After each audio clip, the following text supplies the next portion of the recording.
Hey everyone, today I want to talk about Spongebob, and that's because my perspective on it has changed a lot over the last 2 decades. I can name 3 distinct periods of my life so far in which I've watched his first few seasons and gained different insights each time. In my childhood, I liked Spongebob like every other kid simply because it was funny. We're not cavemen! We have technology! Then, I rewatched the first few seasons in late adolescence and could start to pinpoint some specific elements that made the jokes hit for me. For instance, the show's absurdity occurred to me no longer just as silly gags and random outbursts, but a lot of times as comedic highlights of our fears. Oh, how can it get any worse?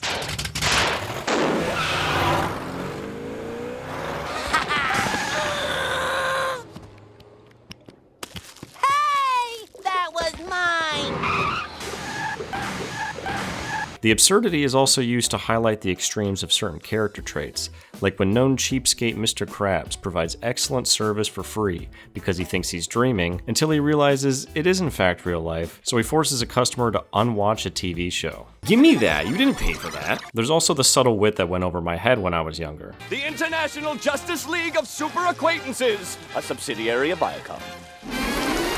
I love this one, cause no kid knows what a subsidiary is or what Viacom is, but when you do, this joke bangs. There's a handful of these moments in the early episodes. You used me for land development! So, you tried to kill me over a little New Age management, eh? Nobody gives a care about the fate of labor as long as they can get their instant gratification. Lastly, I grew fonder of the show's live-action clips sprinkled in intermittently. Like, this is the actual clip they played after SpongeBob said he was going to be one step closer to getting his driver's license.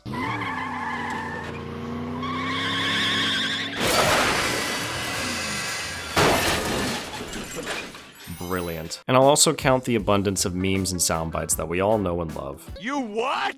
My leg? Oh my God! Stepping on me!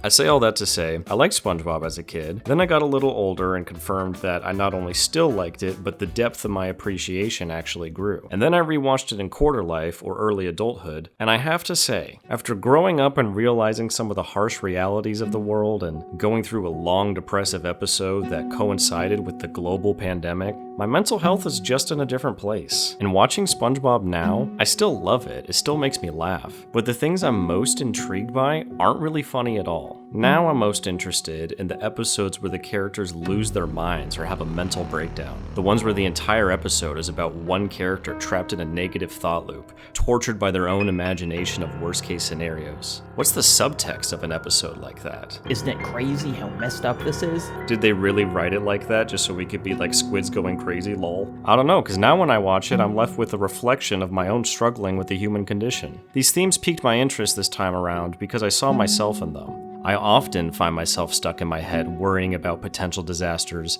that never actually come. I often take a small setback and catastrophize it, making it feel like a total nightmare until I find out the thing I was tripping about was actually a total non-issue. I saw Squidward drive himself crazy over nothing was like, You're just like me, for real! Sure, they were writing a funny kid show, but they were writing a funny kid show that was candidly infused with grown-up fears and questions. Why do we freak out when we hit midlife? No!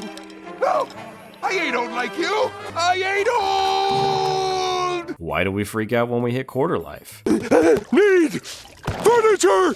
Why do we freak out even when there's nothing really to freak out about? And when everything's gone to shit and life has beaten us down until our spirit is broken? What does one do in the face of a cold, indifferent world? I was curious to get some real answers to these questions, and given that I am not a medical professional, I decided that to supplement our analysis of the classic episodes, I'd take the extra step of also reading some books from people who are medical professionals. I will be referring to them throughout the video and sharing what I've learned so that we can better understand the mental health crisis we're living through. Take it, friends.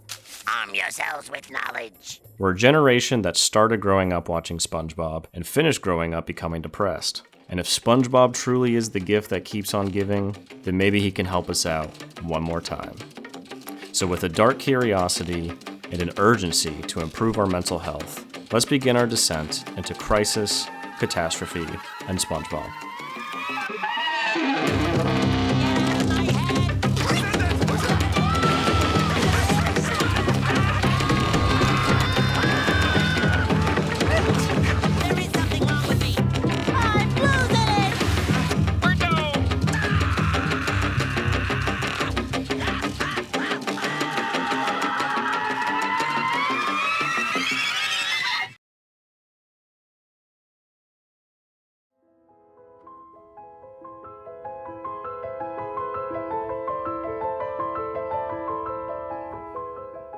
I want to say at the forefront of this chapter that I'm looking into these crises from the perspective of someone who's currently going through a quarter-life crisis.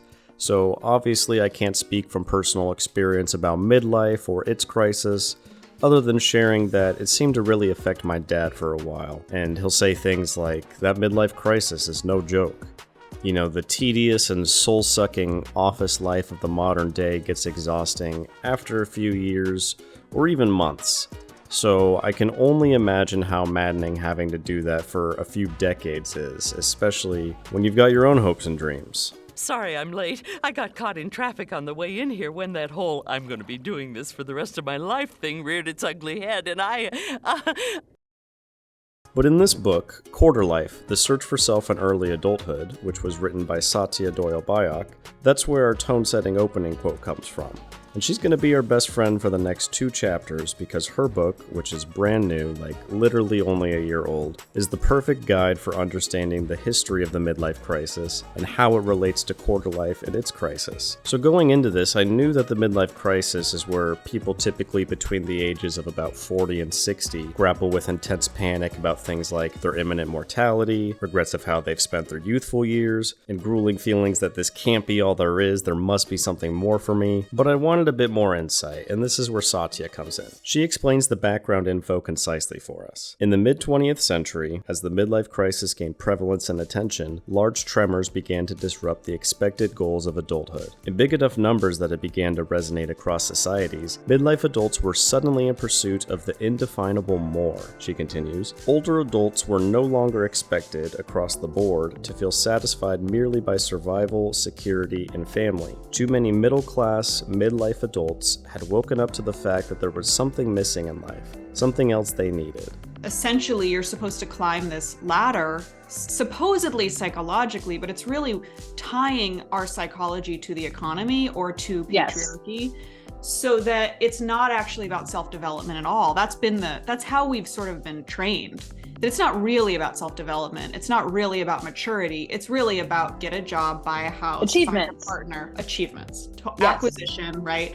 Yeah. And that I think has made many of us sick, unwell, unhappy, disoriented, confused. So the midlife crisis was then this kind of invented notion that, well, it turns out if you climb that ladder until you're 40, there is a crisis that shows up because in fact, it's not satisfying to just climb that ladder. So there's this trend of midlife adults having their bases covered as far as survival, security, and family, but that's not enough. They're still unhappy. Isn't that f***ed up?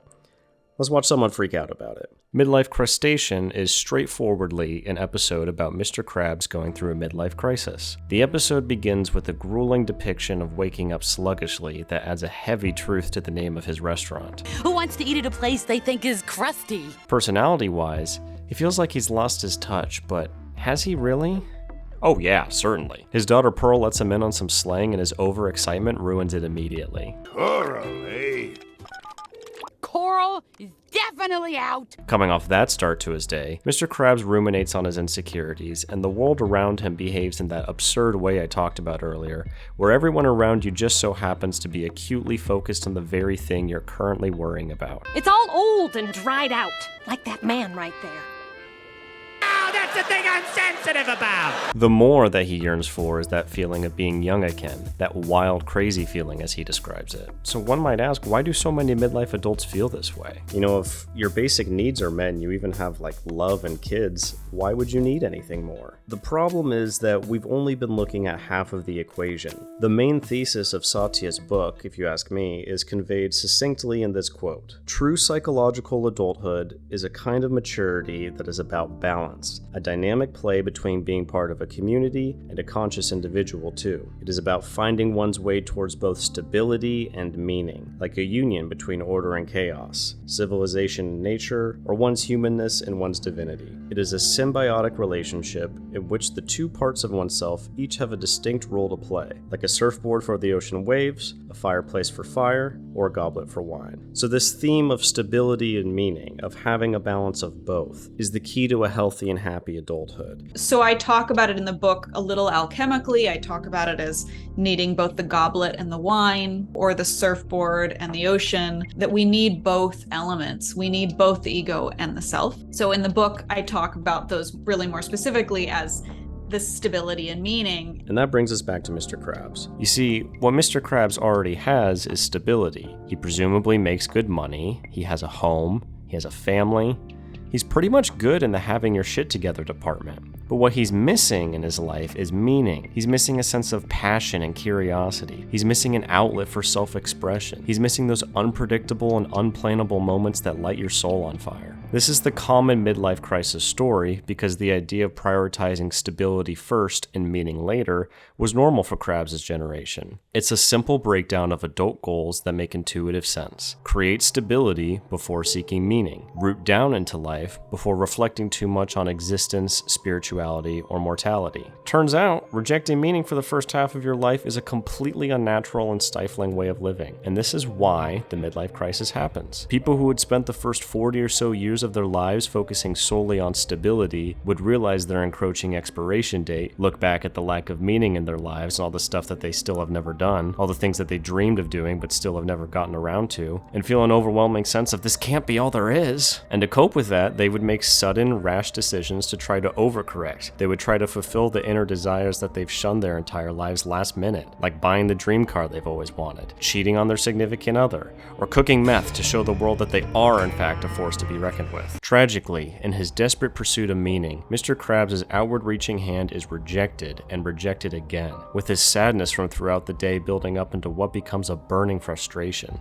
Not only being deprived of that feeling of being young and cool again, but instead getting made a fool of, and increasingly so, until ultimately he's publicly humiliated in a place designed for children, painted as a clown for their entertainment. The children circling around him are chanting in a way that feels like a psychotic nightmare. Can you feel it, Mr. Krabs? Can you feel it, Mr. Krabs? To me, it almost feels as if aging itself is mocking his pathetic desire to feel young again, to resist its inevitable force. Who wouldn't snap? I'm feeling like a total barnacle head!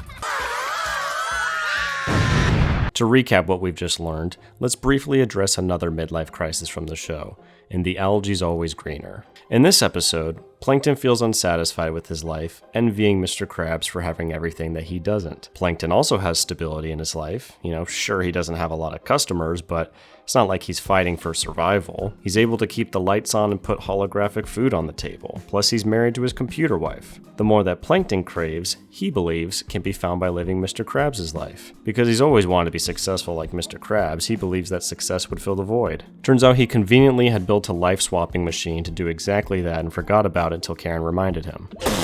This surreal experience of switching lives with Mr. Krabs allows him to see that living his life isn't just about the outward-facing achievements he presents to the world. Living his life is actually much more about the day-to-day events he experiences. It is my belief that while ambition, goals, and achievements are all indeed important, if you ask me what truly defines a good life, I'd say it's the enjoyment of your day-to-day experiences. 'Cause that is your life. The days make the weeks, make the months, make the years. So you better shape up a life where you enjoy what your average day is like. Everyone has high points, but if you only get to those high points by hating your average day, I don't think that's a smart trade, nor is it a very good life. Anyway, Plankton decides he'd rather live his day-to-day life over Krabs's, which is a sentiment that I do agree with. This is a great episode. But while we're speaking about the midlife crisis, I want to say that this alone probably won't do it for most people. Acceptance and gratitude for what you have is great, but that alone won't entirely fulfill your desires. A person in Plankton's situation will still need to work on incorporating meaningful pursuits into their life to achieve a more fulfilling balance. And maybe now that knowing having Mr. Krabs' success does not give him that meaning, he should give up stealing the Krabby Patty formula. But alas, there's probably hundreds of episodes after this where Plankton still gives a shit about that. But we gotta make some good episodes of episodic television, you know what I mean? Great, so now we understand that the midlife crisis historically has occurred because of the societal tendency to prioritize stability first and meaning later. Again, we need a balance of both to live our best lives. And if we follow this outdated blueprint of smothering our internal calls for meaning, we're more than likely just going to freak out someday too. The funny thing about The Office is the fans are young. They've never set foot in an office. Most of the fans that watch the show are teenagers and college kids.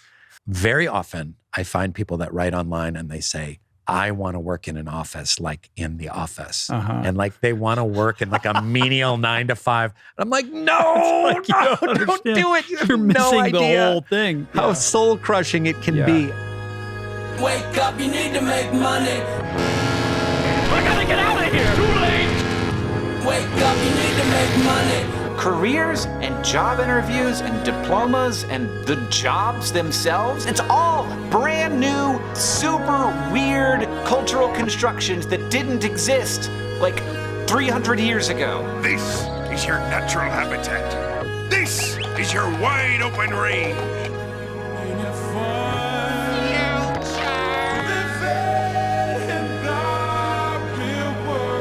This stuff all seems very normal.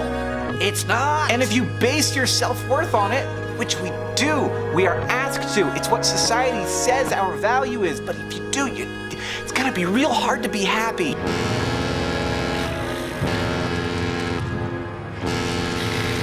Wake up, you need to make money.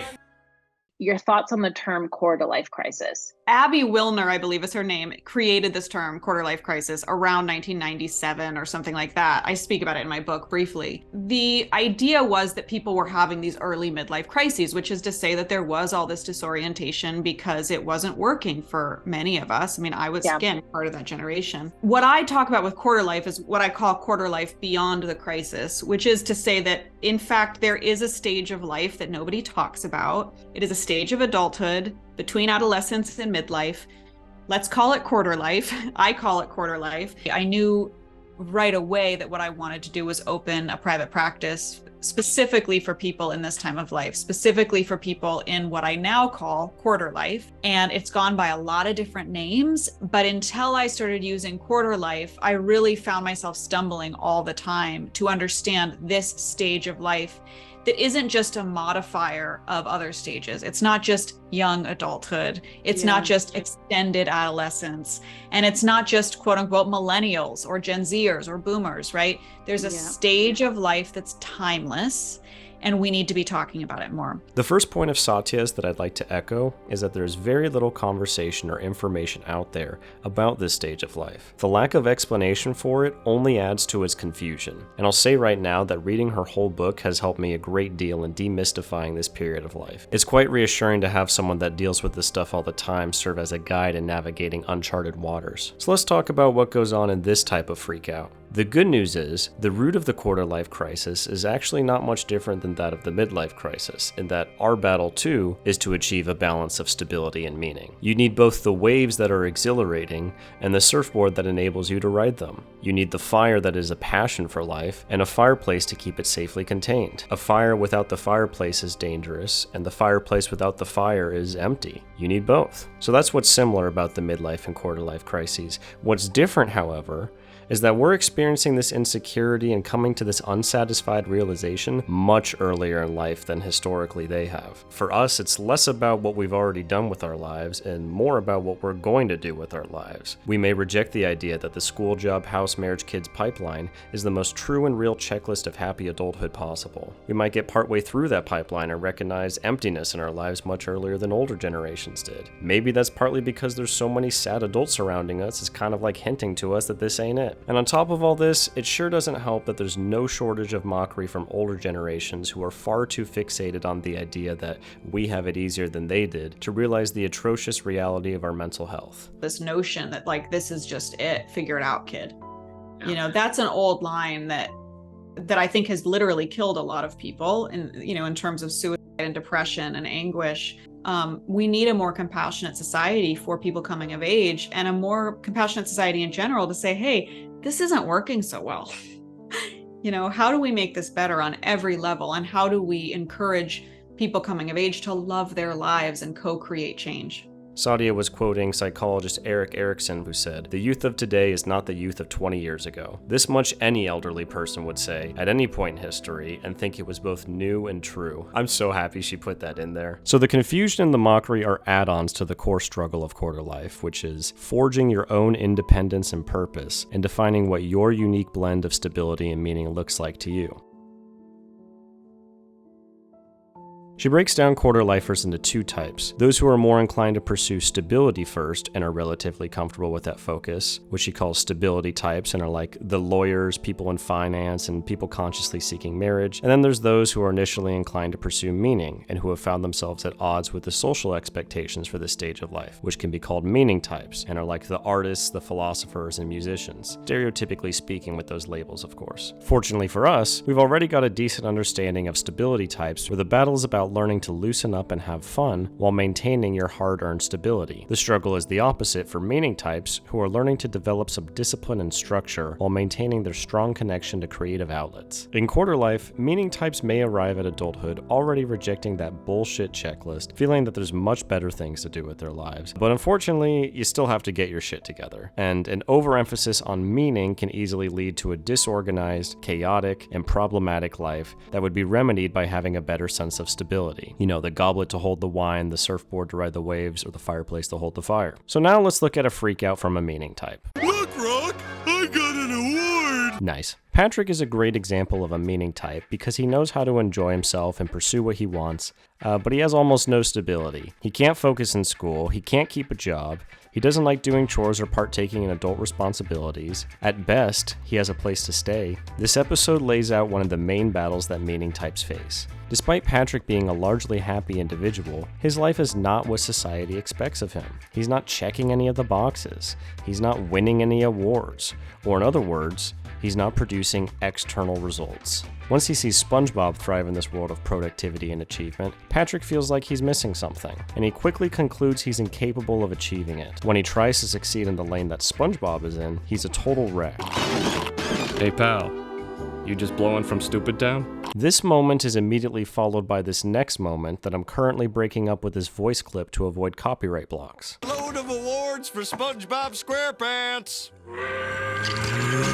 What can I do anything right? This scene captures what a lot of us feel like all the time.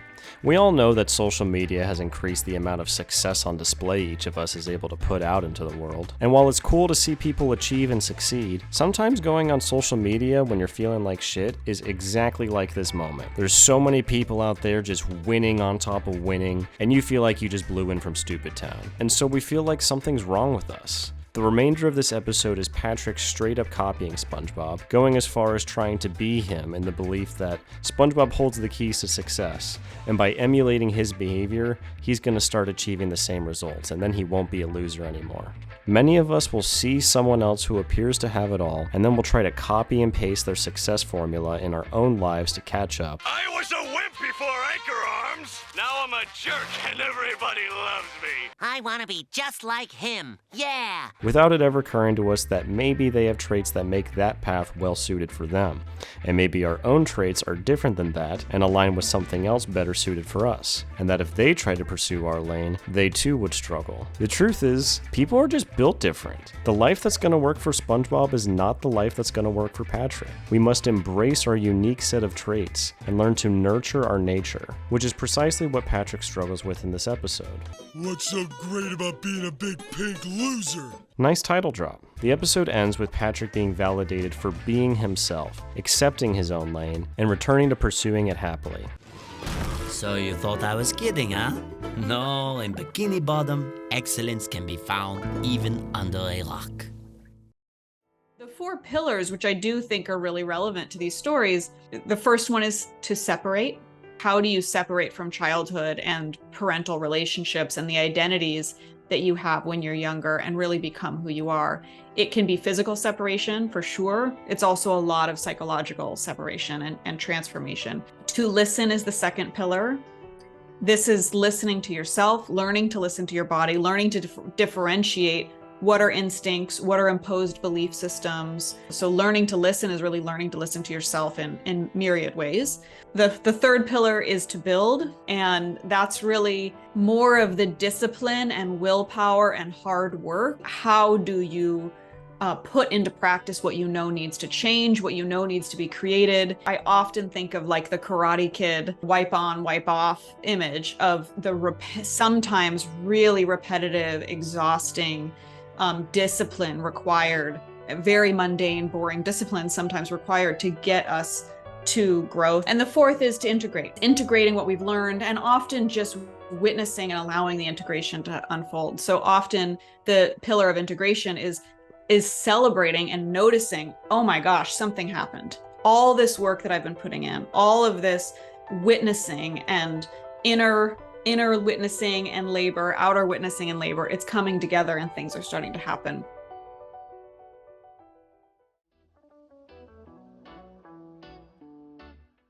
Now, before I talk about a little bit of brain functions, I'd like to repeat my I'm not a doctor disclaimer from the intro. I'm someone who struggled with anxiety their whole life, and particularly had bad mental health over the last several years. And I'm sharing what I've learned by reading these books and how it's helped me.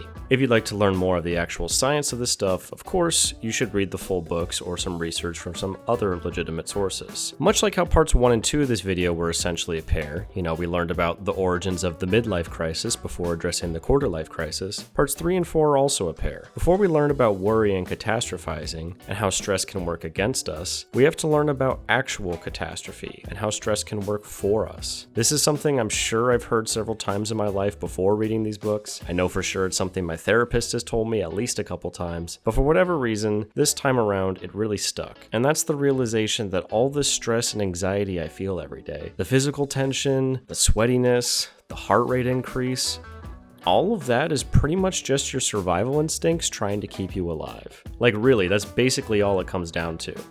In each of us, there's what I like to call the little guy in your head, which is the amygdala, that helps us feel emotions like anger and fear. It's a tiny part of our brains that's basically our built-in watchguard. This little guy's main job is to be on the lookout for potential threats, and if it perceives there is one, it sounds the alarm so that we can stay alive. In other words, sounding the alarm activates our fight or flight response, which gives us a boost of adrenaline alongside other immediate physiological changes that make it easier to run away from a threat, like a giant worm. Or that stress can help us to swing at it with all we've got to tear it down before it gets to us first. If we didn't have the fight or flight response, also known as an intense version of the stress response, we wouldn't have made it this far in evolution.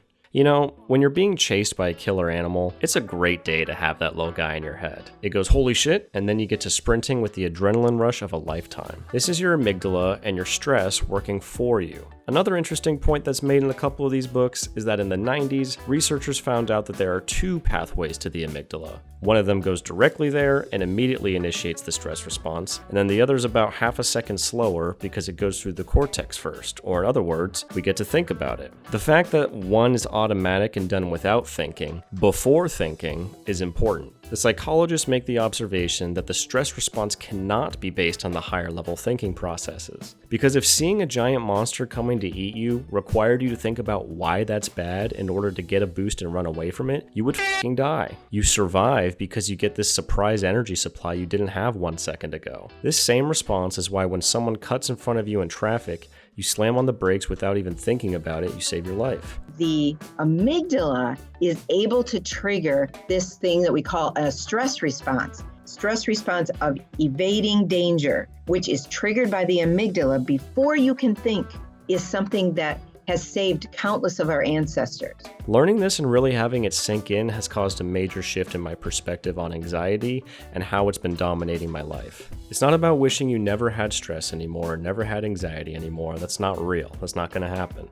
We have these things in order to survive. So it's about embracing that the sudden energy boost is a good thing when there's an actual threat. It's about teaching our watchguard that sometimes it's actually wrong and that there are no life-threatening dangers present, which turns out it's actually wrong a lot of the time. You got it all wrong, little fella. Another major shift in my perspective also occurred when the books really drilled it into my head that it's impossible to try and reason or talk your amygdala into calming down.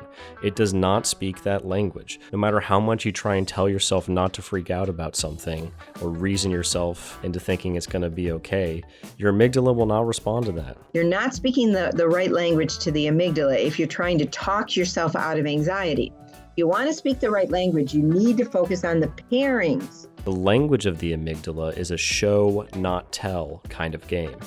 You cannot tell it to not be afraid. You have to show it that there actually is no life-threatening danger present. It will learn from experience. It is constantly updating its information to better assess when to sound the alarm. And if you're worried you're too old to teach your brain new things, the writers do spend quite a while disarming that fear and reassuring us that we in fact can, even if we're old, because neuroplasticity, baby! That's why the psychologists say exposure therapy is one of the most effective ways of curing anxiety.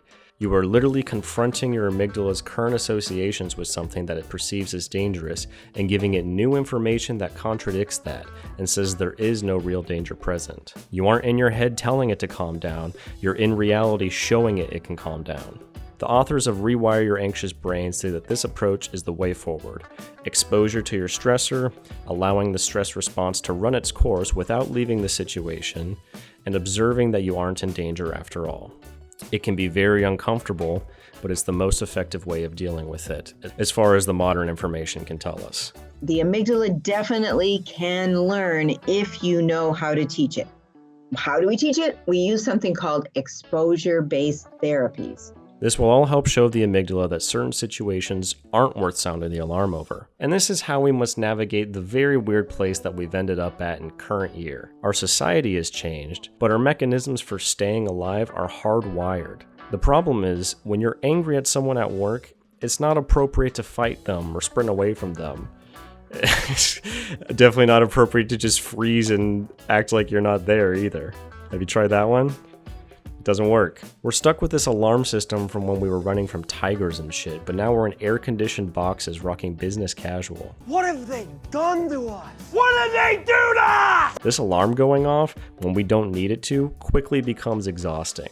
We're in this weird f***ed up situation now, where our literal survival instincts are being triggered all day long by minuscule bullshit, simply because it's all misinterpreted as threats to our existence. This is the little guy in your head getting way out of hand, trying so hard to keep you alive that it would rather make 1,000 incorrect calls than to miss making one correct one. This is our stress working against us.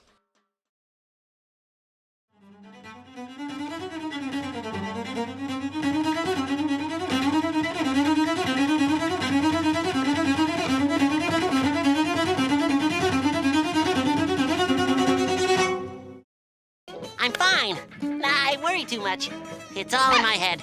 So now we understand why we have the stress response in the first place, and that's because it's helped us survive for a very long time.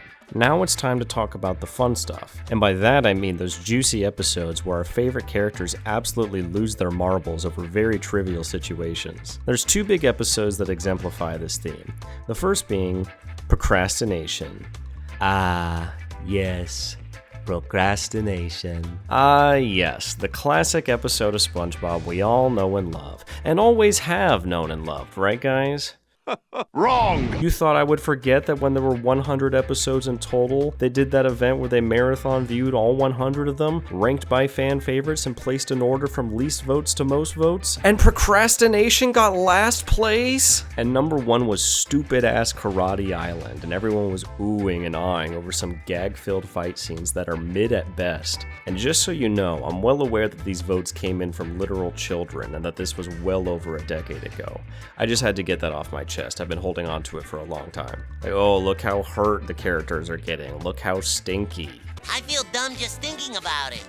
Duh, I'm stupid. I like karate. Duh. Short-term results may favor shallow gags and theatrics, but good writing that captures a feeling and tells a story will always win the long game, and will be much better substance for thought and conversation and pontification and video essayification than that stupid bullshit. Okay, I'm over it, I'm moving on. SpongeBob gets assigned an 800-word essay and starts his writing session with the ultimate writer's block-inducing premise. I am about to write the greatest essay of all time. Excellent. Let's set our standards right away somewhere around perfection. That sounds great. So he gets stuck after a few words, then he lets himself fall into a long series of distractions to avoid pushing through it. I too have had some of the most inspired cleaning sessions of my life off of not doing something else I'm supposed to be doing. His next distraction is calling Patrick in the middle of the night to chat, in which that absurd world-orienting around your specific worry thing is in full effect again.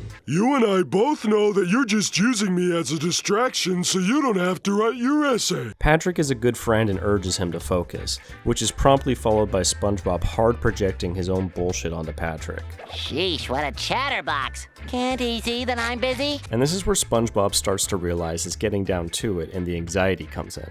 Now, an important point from these books that I've waited until now to make is that the thoughts in our heads, be it words or images, they seem to be catalysts for our stress response a lot of the times just the same way as real threats. We can actually take the thoughts in our head too seriously and trick ourselves into thinking there's life or death danger. When we literally can't tell the difference between thoughts and reality, it's called cognitive fusion, and this makes it much easier for our actual survival instincts to react to our negative thoughts. And this is what Spongebob's going through. Spongebob's nightmarish freakout sequence here can be looked at as his brain producing images that then activate his stress response. The psychologist described that the right hemisphere creates images and the left creates words. It's actually helpful for me now to remind myself of this when a frightening thought or image pops up in my head. It helps me remember that it's just a thought and come back down to reality. I treat it like a call out now, like I'm in a competitive video game. Getting images?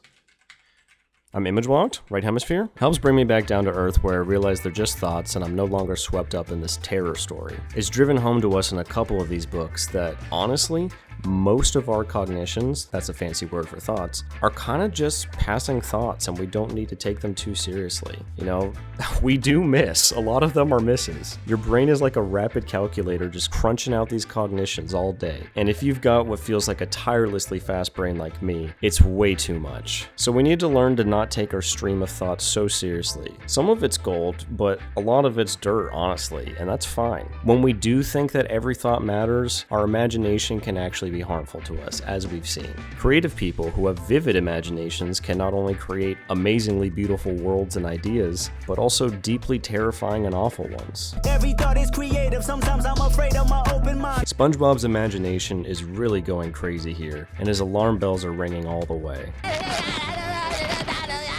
And they did such a good job of crafting this nightmare sequence. It's got a lot of the classic stress dream tropes like chasing something uncatchable, time running out, and there's something profoundly unsettling about being locked out of your own home while something evil inside is destroying the place. Now, the initial freaking out that Spongebob does can be classified simply as worry, according to the definitions given by these authors. The later freakouts, like the nightmare sequence, can be classified as catastrophizing. So worry is ruminating on something with concern, and it quickly becomes toxic worry, which is completely unhelpful. The extent of useful worry is coming up with a plan of action to address it in ways that you can control. Anything beyond that, anything beyond coming up with your plan to address it and doing that, is just extra. It's just you lingering in that world of anxiety, and the longer you stay there, the worse you're making the problem. I'm not saying that a person shouldn't ever try to think ahead to a potential problem, but the idea is to make a plan for that problem and then move on, not to be stuck in constantly rehearsing in our brains. You're actually creating more worry circuits in your brain as you do that and making your worry stronger and stronger. This is the insidious trap of worry, that we trick ourselves into thinking we're still helping the problem by thinking about it more and more, like we're preparing for it more and more. We think we're preparing for the worst. But anything beyond coming up with our plan to resolve it is nonsense. And actually, the research tells us that our brains operate on what they call the survival of the busiest, which means the more your brain fires certain neural circuits, the more they get strengthened. So if you spend a lot of time on the anxiety channel thinking about possible things that could go wrong, or if you spend time rehearsing how you're going to deal with adversities that never happen, you are building up parts of your brain that are creating more anxiety. Now, if you'll indulge me in a brief personal anecdote, I'd like to share what what happened to me in the last couple of days that I've been writing this. So I happened to check my bank account the other night to see if a small transaction went through. And to my surprise, I saw that not only it hadn't gone through,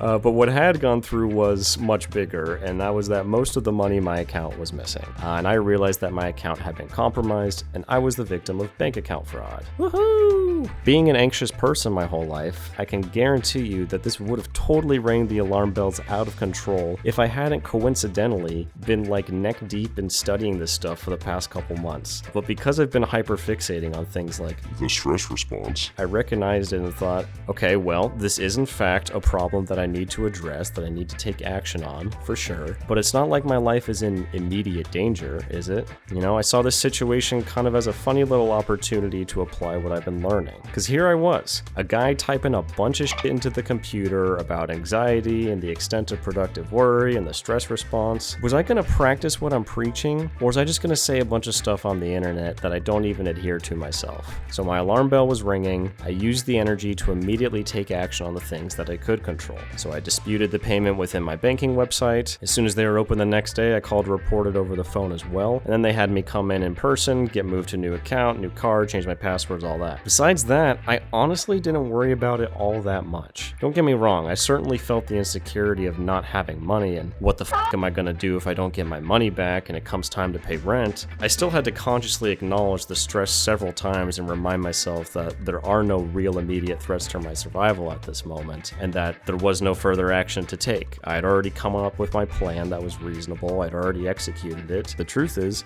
no amount of worry would bring my money back faster. This was not a situation that deserved the same level of stress if there were, say, a fire in my house or something.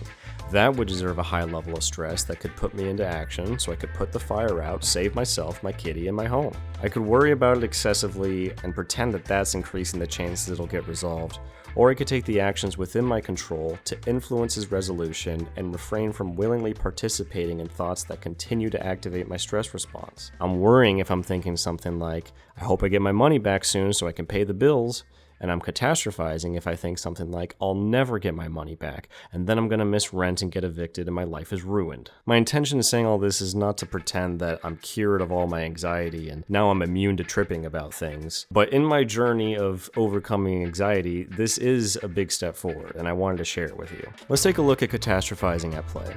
We finally arrived at the final boss of Freakouts, the episode that spawned the idea for this whole video, Squid's Day Off. You may remember this as the errands episode. Have you finished those errands? But perhaps now you'll remember it as the episode about the greatest mental breakdown in the entire series. It starts with Squidward not wanting to be stuck wasting away at work on a beautiful day. Typical meaning type behavior, am I right? Mr. Krabs gets injured in a lost dime incident, leaving Squidward in charge until he gets back, which he immediately abuses to take advantage of SpongeBob's unrelenting passion for the Krusty Krab, and sticks him with the responsibility of running 2 jobs at once while he does some very important boss-like errands, which is really just him getting paid time off. The seeds of his guilt are there from the beginning. Guess I do feel kind of bad for poor little SpongeBob. He attempts to reason himself out of feeling concerned, and then holy shit, I'm getting images, which activates his stress response. Because if SpongeBob screws up, Squidward's job is threatened, which threatens his security, which threatens his survival. And so, he sprints back to the Krusty Krab. So the cortex can focus on situations that never occur, but seem very real, and they definitely activate the amygdala and initiate anxiety. Returning to his errands for the second time, Squidward still can't shake the thought of SpongeBob screwing up, and not just in a small way, but in a catastrophic way. Again, ringing the alarm bell, his fight-or-flight response activates, helping him charge right back to the Krusty Krab. He starts to think he's being ridiculous until the sight of a fire truck sounds the alarm again. And he thinks for sure it's gotta be SpongeBob, right? He definitely set the Krusty Krab on fire, just like I thought. I'm so fucking smart. As he returns to his quest for relaxation for the 3rd time now, he starts to experience some unwanted, intrusive thoughts. Now, when it comes to these guys, the truth is, thoughts that are out of our control, or intrusive thoughts, pop into our heads heads all the time. Now, when the intrusive thoughts are negative, they can be called unwanted intrusive thoughts, hence the name of the book. These are the incoming thoughts we don't like having and often even judge ourselves for having. We beat ourselves up thinking that we're responsible, that we spawned the thoughts, and so we're a terrible person for thinking some bad stuff. They're typically gross, disturbing, harmful, or hateful, and they go against what we actually believe. Everyone have intrusive thoughts, unwanted intrusive thoughts? Yes, everyone has thoughts that intrude into your normal flow of mental events. Passing thoughts are part of our normal psychological experience for just about everybody. The issue is not passing intrusive thoughts, which everyone has, but unwanted intrusive thoughts that get stuck and upset people. Remember, effort works backwards when we're dealing with anxiety. We talk about paradoxical effort. When a person gets a thought that they find is abhorrent or maybe impulsive or maybe says something about themselves and who they are and incorrectly believes that to be true, they try to push the thought away more. The thought then becomes more and more stuck, and it creates more anxiety, and then the person starts to feel that, wow, maybe this is an impulse, and maybe this is who I am and the sort of person that I am. Maybe I can lose control, and then they don't want to tell anybody about that because they're very afraid about it. The gimmick with these guys is that the more you resist them, the more they persist. The more you try to not think about elephants, the more you think about elephants. The more Squidward asserts that he must relax, the more unwanted intrusive thoughts pop into his head, specifically blocking his ability to relax. I like to look at them now as annoying computer pop-ups, where if you try to X out of them or hit the close button, then it just keeps going and going the more you fight it. The way out is to not do that. It's to be okay with the fact that sometimes an annoying pop-up is just gonna come. It's just part of the human condition. And you don't take it all that seriously because it's just another random thought that popped into your head like any other idea. You let it be there, and after a little bit, it'll fade away on its own. Takes a sec, but sure is better than this shit. Because what we want ultimately is for a person to change their relationship with that thought. We want them to react to the thought differently from how they've been reacting to the thought, because the way they've been reacting to the thought is the thing that keeps it going. And then the next part is to practice a different stance when such a thought shows up. Instead of trying to make it go away, be willing to let it be there because it doesn't matter. That's what the authors of Overcoming Unwanted Intrusive Thoughts recommend, but Squiddy doesn't know this, and he continues to resist the thoughts and try to persuade himself into feeling relaxed. Look at yourself. You're losing your bluish glow. Stop worrying so much. And dude, there are so many funny sound bites from this episode. I'm not trying to just show the whole episode, but there's just so many juicy ones. You will not go back to the Krusty Krab. I will destroy the Krusty Krab. Stress response again, baby. Let's get it. SpongeBob! Have you finished? No! So many good ones. We're now at his 4th trip back to relaxation. And here's 5, 6, 7, 8. Hallucination sequence. So now Squidward's doing that thing we see a lot of insecure people do, which is project their insecurities onto someone else. Even though SpongeBob is literally doing just fine at work by himself, Squidward declares that SpongeBob is the one who's goofing off, and that he's the one who's gonna mess up at some point. And when he does, I'll be there! I'll be there! Relaxation attempt number 9 now. Squidward has completely lost his mind at this point. This is my favorite part of the episode, by the way. Squidward has completely lost his mind at this point. Just listen to this shit. There. Now I'll have to stay here and enjoy myself. What an absolute maniac. At this point, when it comes to having a bad mental health day, Squiddy is getting the works. He's already exhausted himself from so much constant stress. He's resisting intrusive thoughts, causing them to bombard him more frequently. He's projecting his guilt onto SpongeBob, and he's catastrophizing every little thing that happens into meaning that he's gonna get busted and lose his job for skipping out on one day at work. Let Squid's day off. Hey, another nice title drop. Squidward is for real so deep in this maniacal storyline in which SpongeBob is catching him not working, he's coming up with impromptu cover-ups for why he's taking a bubble bath, for example.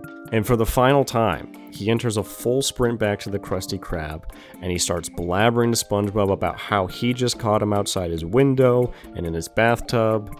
until his stress levels slowly calm down and he returns to sanity.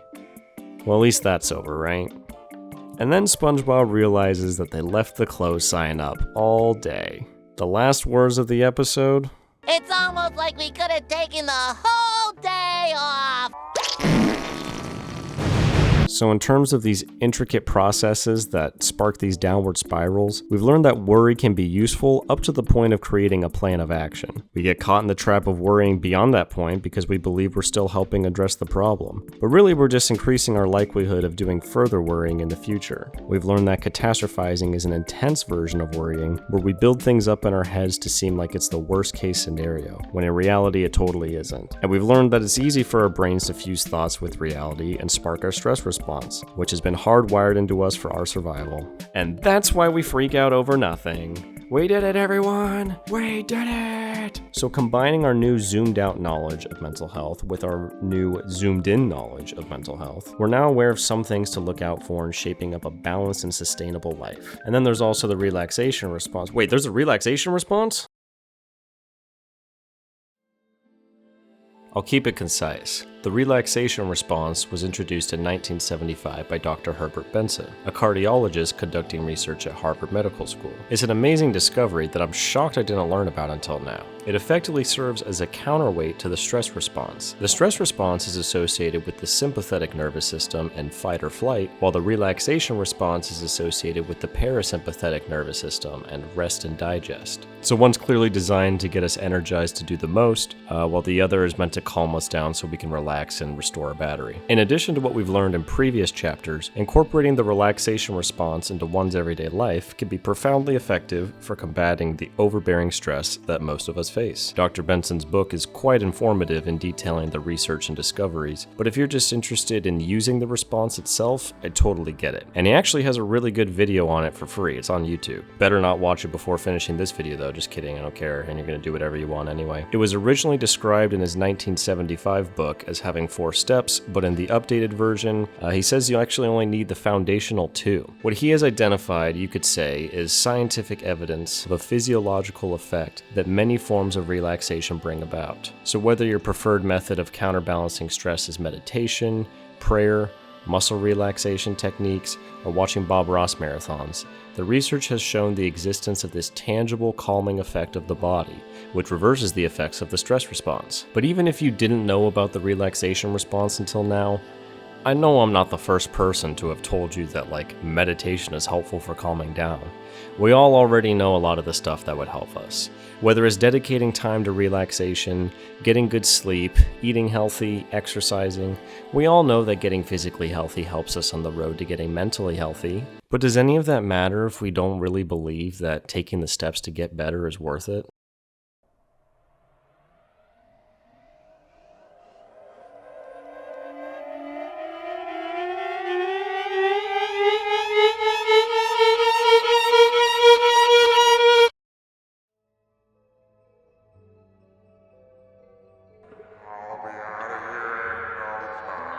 What's it like being in your 20s in the UK these days? And even if you're not in the UK or 20s, I bet you'll be able to relate to the top answer. Let me read it out for you. What's the point? I'm renting and I would love to buy a house, but what's the point? I'll likely never pay it off. I'm paying loads into a pension, but what's the point? I'm going to be working until I die. I'd like to see a doctor about some minor ailments, but what's the point? There's never any appointments anyway.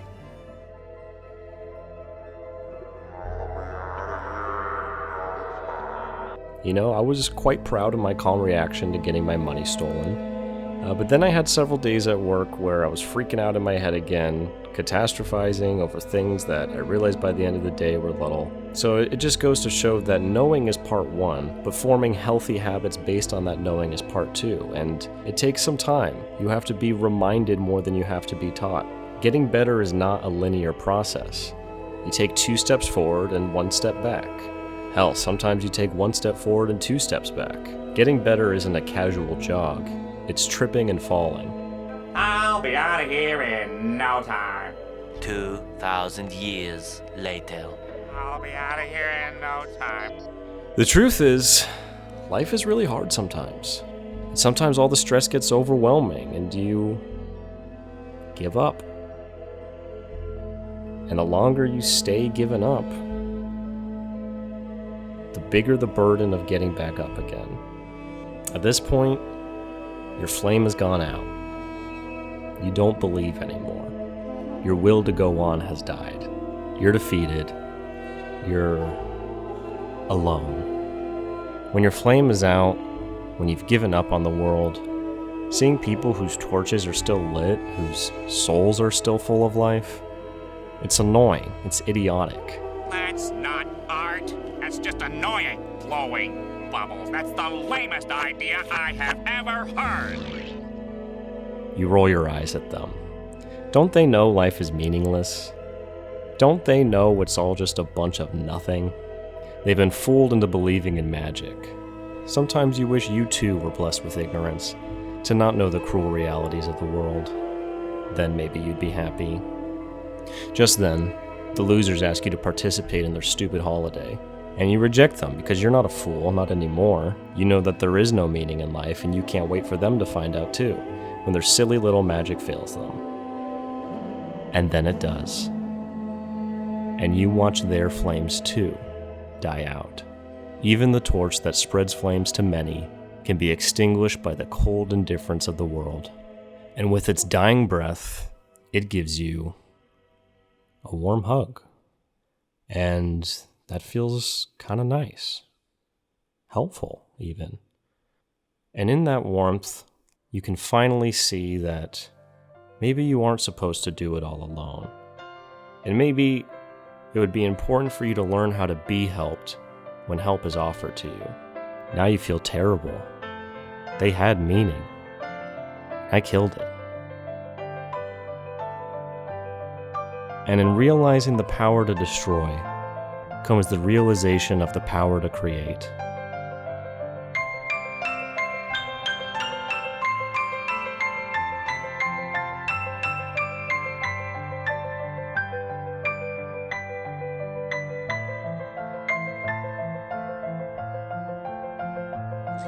I can't, don't you see?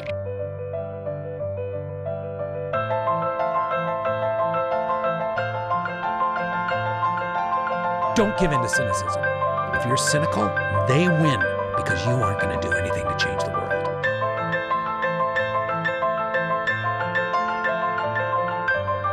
Oh no, bitch.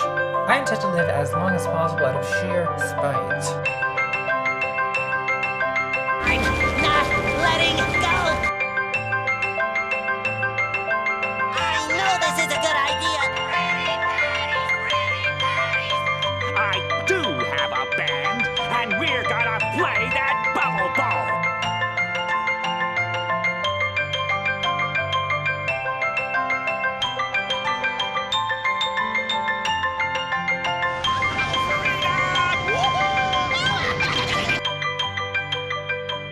Well, shit. That might mean something after all.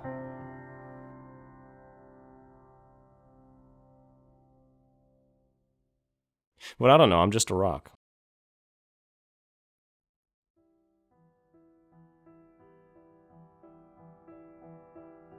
Hey everyone, thank you so much for watching this video at all, let alone all the way till the end. I just want to say that this video has been on my mind for a long time. This was supposed to be the first video on this channel, but you know, it was kind of ambitious and I was getting stuck working on it, so I decided to make a video that was about one episode of something first, and after getting some momentum, getting some practice making these, I was like, alright, it's time to do the big sponge video. So if you liked it enough to stay this long, please be sure to engage with it. Be sure to smash the like button, go f the sub button, type a bunch of shit into the comments, share your hot Spongebob takes in the comments. But Rock, I did that already, and I still want to show more support, because I really want more videos and better videos from you. Well, if you really want to, I've just started a Patreon, so you can now generously choose to support this channel, which would help me put more time and energy and love into these videos.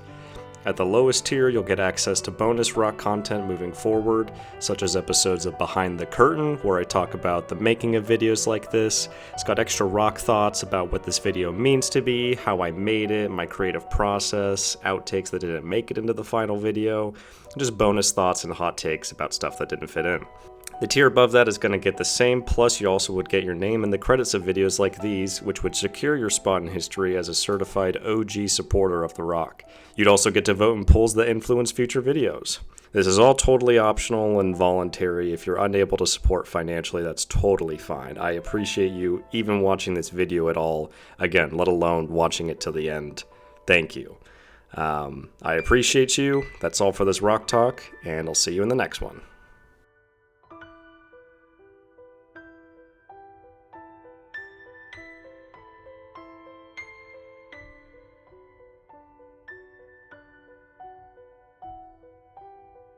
You can still just be a kid sometimes. You don't need to lose that part of yourself. You don't push it down too much. And I think that message resonates until you're 80 years old, 90 years old. I think keep the kid alive, because the kid inside you is the one that'll laugh at stuff even when you're going through really hard times.